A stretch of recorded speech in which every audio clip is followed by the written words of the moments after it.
Minimum 20,000 గిట్టుబాటు ధర రావాలని కూడా కోరుకుంటుంది. Okay, thank you Raghava. మనం ఇంకొకసారి మీ వద్దకు వస్తాం, అప్పటిదాకా వేచి చూడండి please. Okay, let's we will move again to the Prasanna. ఏ రోజైతే మనం 3-4 డేస్ బ్యాక్ ప్రెడిక్ట్ చేశామో Rekha Gupta is going to be CM of Delhi అని, ఢిల్లీ పీఠాన్ని రేఖా గుప్తాకు వేస్తారు అని ఖచ్చితంగా 4 Sides టీవీ చెప్పడం జరిగింది. ఒక బిజినెస్ మ్యాన్ కమ్యూనిటీకి సంబంధించిన షాలిమార్ బాగ్తోని ఎక్కడైతే ముస్లిం మెజారిటీ ఉన్నదో అక్కడనే బీజేపీకి సంబంధించిన చాలా మంచి ముస్లిమ్స్ కమ్యూనిటీతోని కూడా చాలా మంచి సంబంధాలు ఉన్న రేఖా గుప్తా గెలుపు సాధించడం షాలిమార్ బాగ్ నుంచి వెళ్ళి ఒక బ్రహ్మాండమైన సంకేతంగా వచ్చింది. ఆ నేపథ్యంలోనే షాలిమార్ బాగ్ సంబంధించిన చాలామంది ముస్లిం నేతలు కూడా వచ్చేసి ఖచ్చితంగా మేము బీజేపీకే ఓటేశామని కూడా చెప్పడం జరిగింది మీడియా ముందుకొచ్చి.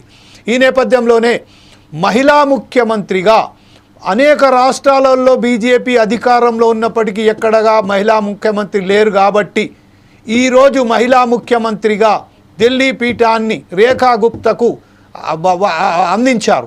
ఈ విషయంపై మీ దగ్గర ఉన్న గ్రౌండ్ రిపోర్ట్ ఏంటి? ఎవరెవరు హాజరు కానున్నారు? జమీల్, ఏదైతే ఢిల్లీ సీఎం ఎవరైనా ఉత్కంఠకు తెరపడిందని చెప్పవచ్చు. 4 Sides టీవీ ఢిల్లీ ఎలక్షన్ జరిగిన రిజల్ట్ వచ్చిన రోజే ఢిల్లీ సీఎం గా రేఖా గుప్తా ఎన్నికయ్యే అవకాశం ఉందని చెప్పి 4 Sides టీవీ జాతీయ ఛానల్ కన్నా ముందే ప్రిడిక్షన్ చేయడం జరిగింది. ఎందుకంటే కాంగ్రెస్ పార్టీ ఉన్నప్పుడు షీలా దీక్షిత్ సీఎం గా ఉన్నారు, ఆమ్ ఆద్మీ పార్టీ ఉన్నప్పుడు అతిషి సీఎం గా ఉన్నారు. బీజేపీ వస్తే ఖచ్చితంగా రేఖా గుప్తాకి అవకాశం ఉంటుందని చెప్పేసి ఆ రోజు 4 Sides టీవీ ప్రిడిక్షన్ చేయడం జరిగింది. అదే ప్రిడిక్షన్ ఈ రోజు నిజమైందని చెప్పవచ్చు.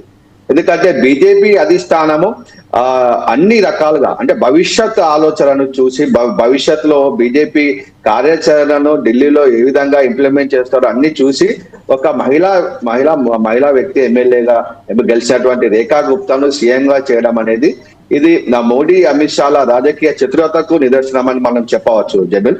అదేవిధంగా అనేక మంది సీఎం అభ్యర్థులు ఉన్నప్పటికీ చాలా గోప్యత పాటించి ఢిల్లీ సీఎం గా ఎవరిని చేస్తారని చెప్పేసి బీజేపీ చాలా గోప్యతను పాటించేసి చివరగా నిన్న జరిగినటువంటి బీజేపీ శాసనసభ పక్ష సమావేశం లోపల ఎవరైతే వారికి సీఎం గా ఎంపిక చేయడానికి ఇన్ఛార్జీలు నియమించారో వారు ఢిల్లీ ఎమ్మెల్యేలతో సమావేశం నిర్వహించేసి ఏకగ్రీవంగా రేఖా గుప్తా పేరును ప్రకటింప చేయడం అనేది అది మంచి కార్యాచరణ ఇంప్లిమెంట్ చేశారని చెప్పవచ్చు జమీల్.